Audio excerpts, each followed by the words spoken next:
Dios tiene para tu vida, el propósito que Dios tiene para tu vida es un propósito que nace desde el mismo trono y desde el mismo corazón de Dios, el cual te hace parte del propósito grandioso de Dios para la humanidad. Cuando Dios creó la tierra, cuando Dios creó este mundo, Dios creó con un propósito. Dios hizo las cosas porque Él quería reflejar su perfecta paz, su perfecta gloria, ¿verdad? Cuando tú lees el libro de Génesis capítulo 1 y capítulo 2, ves a la tierra desordenada y vacía y ves que Dios interviene y trae orden en medio del desorden, trae luz en medio de las tinieblas, trae orden en medio del caos. Y Dios hace esto y dice que cuando termina de crear al mundo, Él dice: y esto era bueno, y esto era bueno, y esto era bueno. Empezó a hablar Dios a la luz, le empezó a hablar a la tierra que produjera, le empezó a hablar a los animales, le empezó a hablar a todas las cosas y empezó a traer orden en medio de este desorden. Y al final Dios dijo: ahora creemos al hombre a nuestra imagen y semejanza y tenga dominio sobre la tierra, en Génesis 26, 1, versículo 26 al 28. Y Él dijo que ellos me reflejen. Y cuando dice la palabra que cuando Dios hizo al hombre y vio lo que había hecho, Él dijo: esto es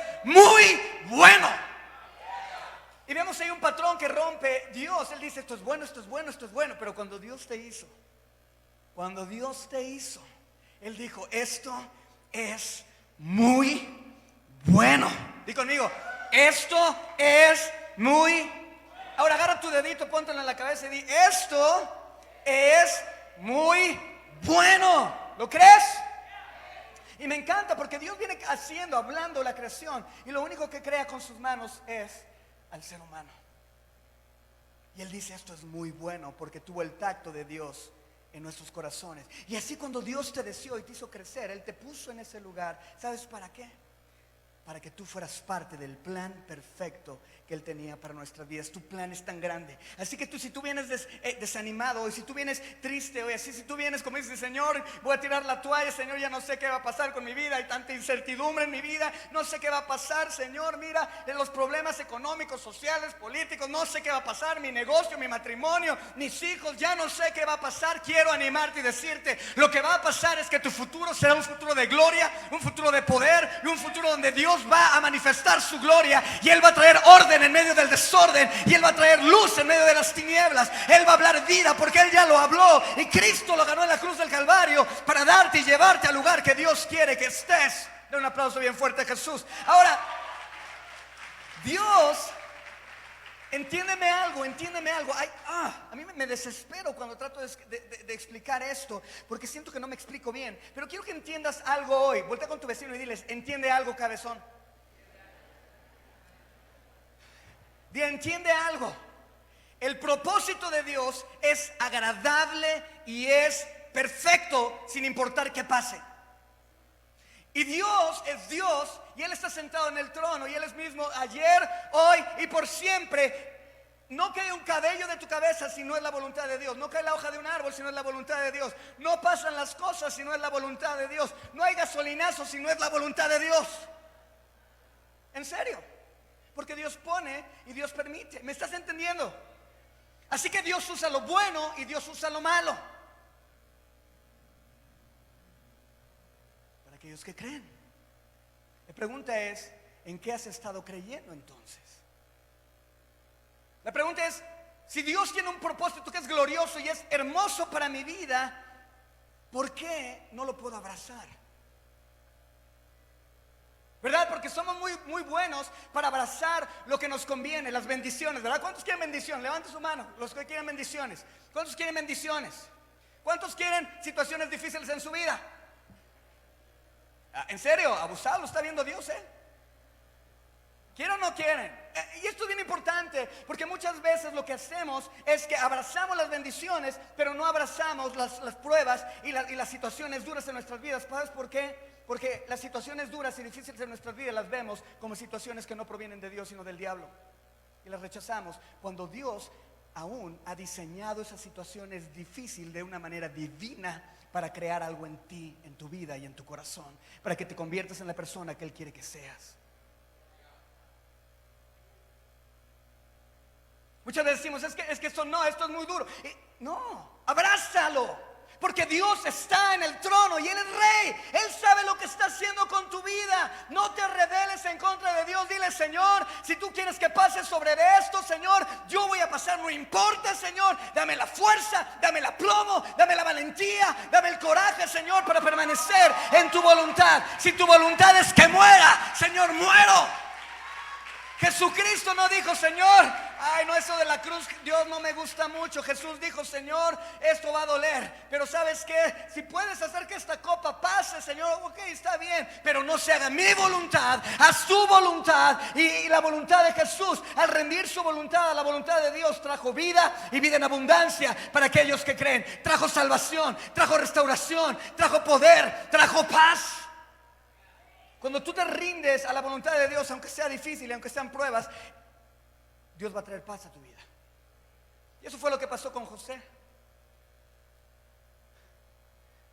Tenemos a un José en el capítulo 50 de Génesis, muy diferente al José que tenemos en el capítulo 37 de Génesis.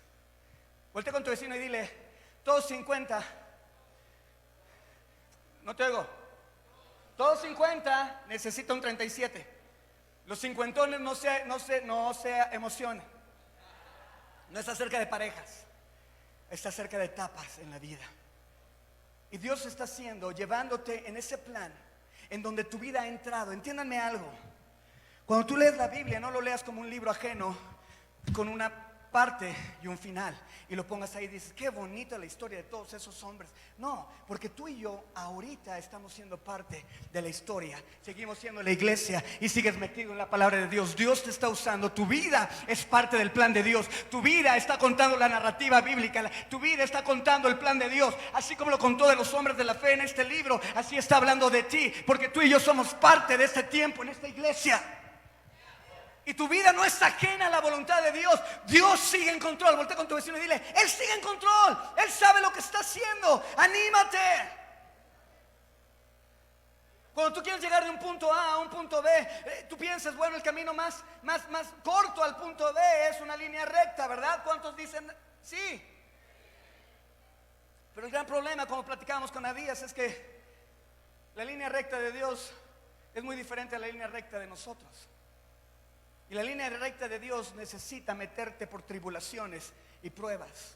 La línea de Dios necesita tener desviaciones en ese camino, llevarte por montañas, llevarte por acantilados donde digas: híjole, si me muevo tantito me voy a caer. Te lleva por lugares donde hay plenitud, llanos, ¿verdad? Pastos verdes, wow, me siento tan en paz. Pero también te lleva a lugares donde tienes que subir los Everest espirituales de tu vida y tienes que ir ahí. Estás agotado y dices: ya no puedo, me falta el aire, ya no puedo llegar, no creo que pueda llegar. Dios te pone en esas situaciones porque Él quiere hacerte el hombre y la mujer que Él quiere que seas en Génesis 50, en tu Génesis 50.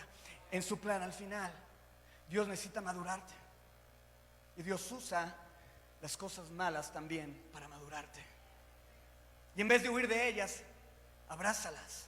En vez de huir de ellas, abrázalas. Dios, tú estás aquí en esta mañana. ¿Por qué? Porque Dios tiene un plan para tu vida. ¿Estás seguro? Tú estás aquí. Y todos sabemos aquí que cuando hablamos acerca del futuro de Dios o el propósito de Dios para nuestras vidas, pensamos y sabemos que nuestro propósito final está en la presencia de Dios, ¿verdad? Alabando, adorando a Dios todo el tiempo por la eternidad, ¿verdad? Cantando: Señor, nunca cambiarás. Eres fiel, eres hermoso. Ahí glorificando su nombre. Y dice: wow, eres hermoso, ¿verdad que sí? Vamos a estar en el cielo. Pero el gran problema es que si la teología de Dios acerca de tu propósito final fuera solamente estar en el cielo, estarías perdiéndote muchas cosas. Porque así como Dios, si Dios hubiera querido que cuando tenerte en el cielo y ese fuera tu propósito final, entonces en el momento que tú hubieras nacido, te hubiera llevado al cielo. Pero no te llevó al cielo porque Él tiene un plan divino, el cual incluye bendiciones y pruebas divinas para que logres lo que Él quiere que logres en esta tierra. José en el capítulo 50, vamos a ver lo que dice en el capítulo 50 el libro de Génesis, en el versículo 19, acerca de la vida de José. José está hablando con sus hermanos saben la historia de José, han estado hablando de José últimamente, ¿verdad? La historia de sus hermanos: lo vendieron, lo metieron estuvo en la cisterna, ¿verdad? Lo odiaban, lo rechazaban. Y tenemos toda esta situación que está pasando con José.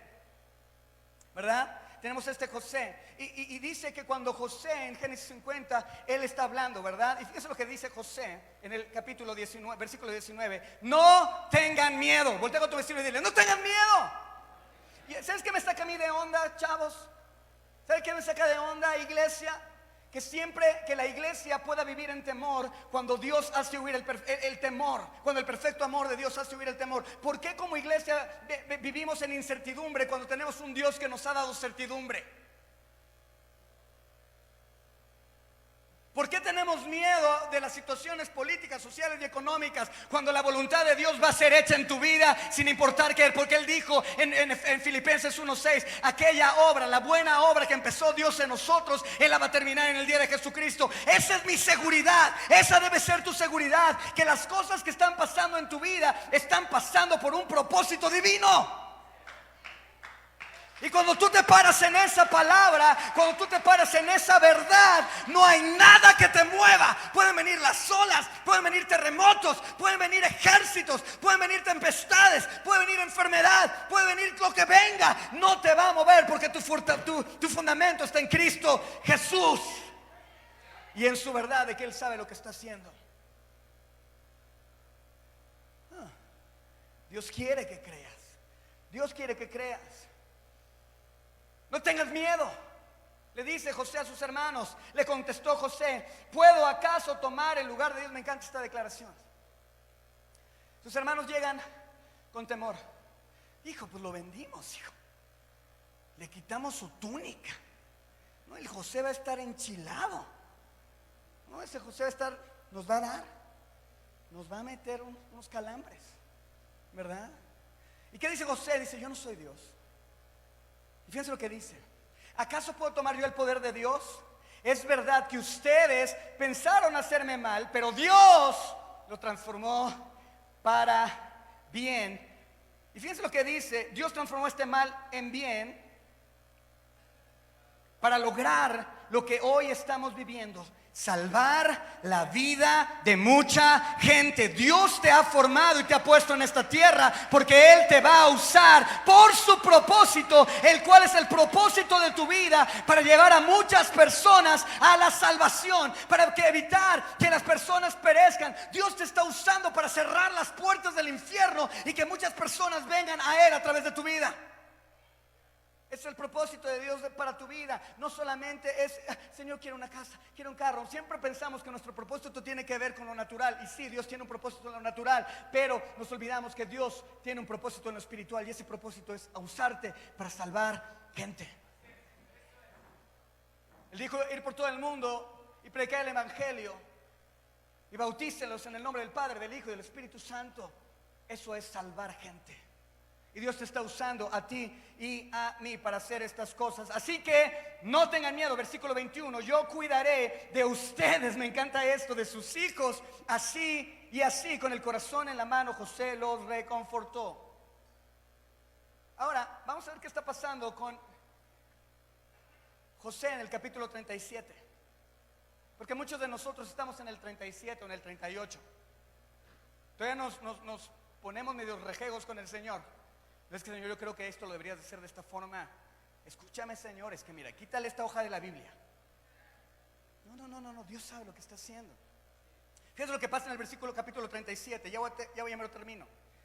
En el 37 dice, esta es la historia de Jacob y su familia cuando José tenía 17 años. Nos da muchos detalles. Nos dice que Jacob tenía 17 años, que era un adolescente, ¿verdad? Jacob era el onceavo hijo, José era el onceavo hijo de Jacob, ¿verdad? Y vemos todas estas cosas. Y la Biblia nos está dando detalles acerca de la familia de José. ¿Para qué? Para que entendamos que no es una familia perfecta. No es una familia perfecta, es una familia disfuncional como la tuya y como la mía. Y la Biblia sigue hablando en los versículos que siguen. En el capítulo 3, en el versículo 3 de Génesis 37 dice que Job, dice, amaba a José más que a todos sus hermanos. Y la razón por esto es porque José era el hijo de Raquel, la mujer que Job había amado desde el principio. Job tuvo que casarse con Lea primero, ¿verdad? Antes, cuando vino con su padre, dice, yo quiero casarme con Raquel, pero la hermana mayor tenía que casarse primero. Entonces Jacob tuvo que trabajar para la hermana primera y después tuvo que trabajar más años para casarse con Raquel. En ese tiempo donde este pasaje está siendo escrito, dice que Raquel ya lleva muerta por lo menos un año. Entonces Jacob está extrañando a su esposa y ve a José y dice: aquí está mi Raquel. Y por eso la quería más, por eso lo quería más, por eso era su favorito, porque era una familia disfuncional. No amaba a todos sus hermanos. ¿Por qué? Porque eran disfuncionales. Él era disfuncional. ¿Me están siguiendo? ¿Me están siguiendo? Fíjense lo que pasa en el versículo 4. Dice que viendo sus hermanos que su padre los amaba más a José que a ellos, comenzaron a odiarlo. Di conmigo, comenzaron a odiarlo y ni siquiera lo saludaban. Tenemos a un hijo consentido, tenemos a un niño, ¿verdad?, que lo quieren más que a otros, y tenemos a sus hermanos que lo odian. Fíjense lo que sigue ahí. En ese momento, en esa etapa, José dice: tengo un sueño. Y esa en los sueños de José. Sueña que sus hermanos se van a humillar delante de él, le van a rendir pleitesía. Los hermanos se enojan, dicen: nosotros te rendiremos a ti. Y se enojan, pero era la voluntad de Dios. Lo siguiente, ¿qué hace? Estoy en otro sueño. Dice que cuando le empezó a contar su sueño, le empezaron a odiar más, ¿verdad? Y dice: ¿qué creen? Tengo otro sueño. Y los hermanos: ay, qué bonito. Dice: ¿qué crees? La luna y el sol y las estrellas se rinden delante de mí. Y dice que lo odiaban aún más. Vemos la vida de José. Sus hermanos ya no querían estar con él. Es una familia disfuncional. Un joven consentido, un padre que no tiene un amor ecuánime para todos sus hijos. Y tenemos a unos hermanos que odian y quieren ver a su hermano muerto.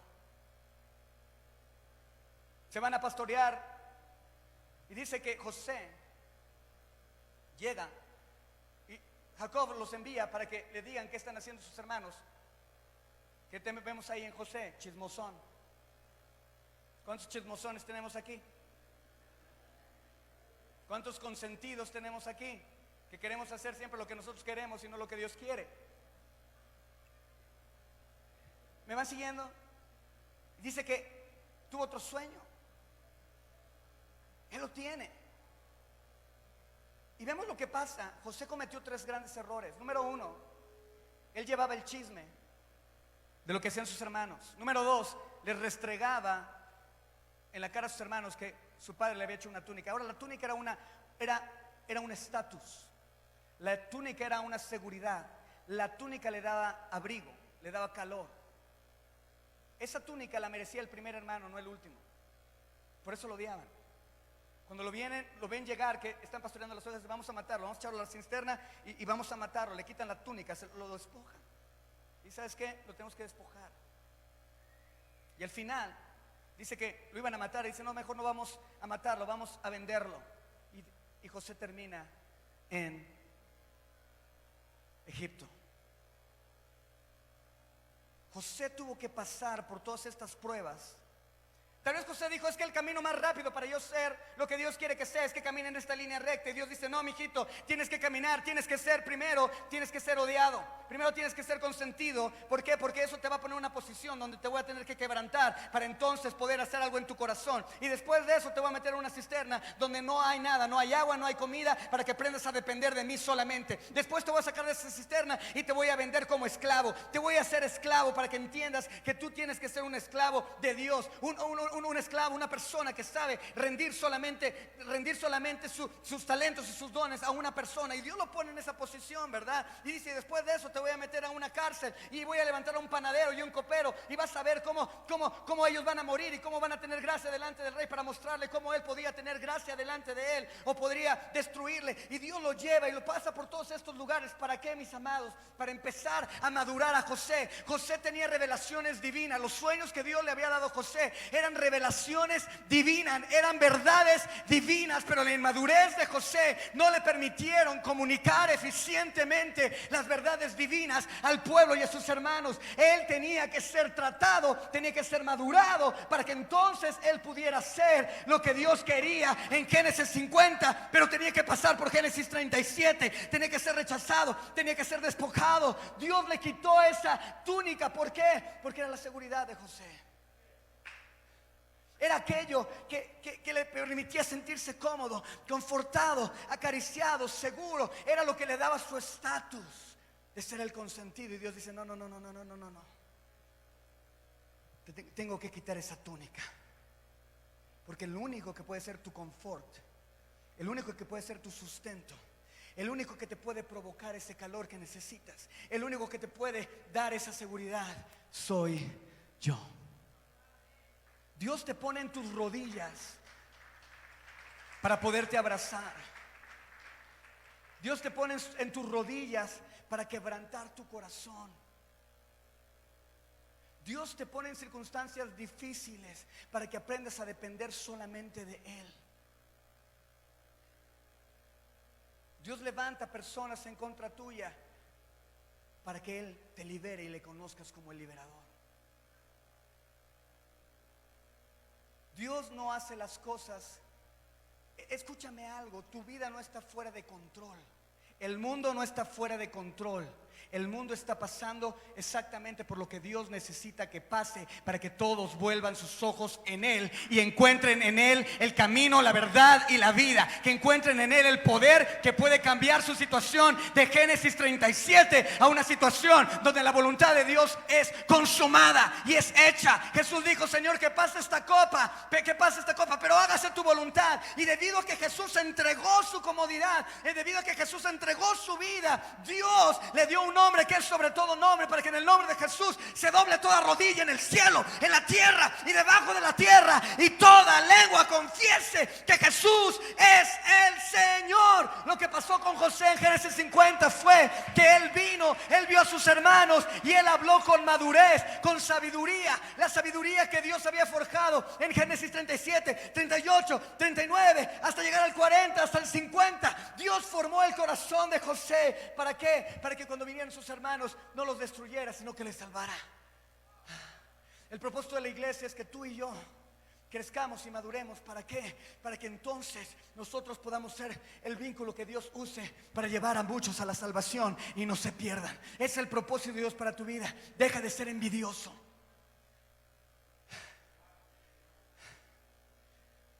Dejemos, iglesia, de ser envidioso. Este es el tiempo donde tenemos más oportunidades para predicar el evangelio. La gente está deseosa de escuchar que hay paz, que todavía hay esperanza. La iglesia está deseosa de escuchar. Las personas están deseosas de escuchar. ¿Sabes qué? Hay un camino, hay una verdad, hay una vida. El miércoles, el jueves, estamos en el hotel desayunando y llega una mujer, la mesera, y me trae la cuenta. Le digo: hola, ¿cómo estás, Victoria? Y me encanta, su nombre era Victoria, pero era una Victoria que no sabía lo que valía. Y muchas veces somos victoriosos, pero no sabemos que somos victoriosos. Y llega Victoria y me dice, le digo: oye, Victoria, ¿cuánto te dejo de propina? Digo: el 10, el 20, el 10, el 15, el 20%. Dice: no, pues déjeme lo que usted crea que yo valgo. Se puso de pechito. Digo: ¿sabes qué? Híjole, Victoria, vamos a tener un problema, porque tú vales la sangre de Cristo. Y ¿sabes qué, Victoria? No me alcanza, aunque quisiera, tendría que poner muchos ceros, muchos ceros, muchos ceros, muchos ceros, del lado derecho, ¿verdad? Muchos ceros, muchos ceros, muchos ceros, muchos ceros, muchos ceros, muchos ceros. Pero ¿sabes qué? No tengo suficiente dinero para pagar todos esos ceros. ¿Sabes por qué? Porque Cristo murió por ti y tú vales la vida de Cristo. Victoria, se le empezaron a llenar sus ojos de lágrimas. Empezó a decir: yo valgo. Entonces no estoy pasando por lo que estoy pasando simplemente porque Dios me odia y me ha desechado. Dice: no, estás pasando por lo que estás pasando porque Dios te ama, porque Él quiere que vuelvas tus ojos a Él. Me decía: es que oye, en este día me reportaron con lágrimas en sus ojos. Dice: esta persona me reportó, dijo que no le estaba atendiendo bien. Y ¿sabes qué? Me regañaron y pues yo no le estaba atendiendo a ella desde el principio. Y pues ya se empieza a poner ahí a llorar, ¿verdad? Y le digo: pues, ¿sabes qué? Dios puso a esa señora para ponerte triste. Dios te puso a esa señora para que doblaras tu rodilla y fueras sensible, para que entonces cuando llegaras a esta mesa y me atendieras y me preguntabas que cuánto vales, Dios pudiera hablarte y decirte: ¿sabes qué? Vale la sangre de Cristo.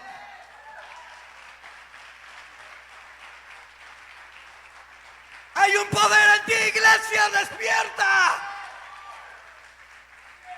Hay un poder en Selah, iglesia.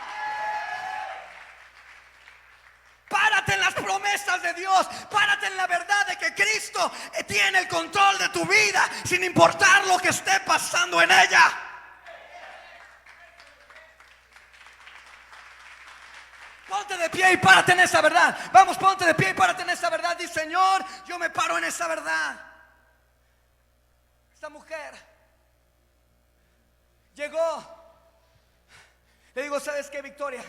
La Biblia dice en Romanos 10:9 que si confiesas con tu boca y crees en tu corazón que Cristo es el Señor y que Él murió por ti, serás salva. Si quieres ser salva, hija. Dijo, sí. Y le dirigimos en una oración, Jack y yo, para que llegara a los pies de Cristo. José fue llevado a Egipto para salvar a una nación. Jesús fue llevado a la cruz para salvar a la humanidad. ¿Qué te hace pensar que tu vida puede ser diferente?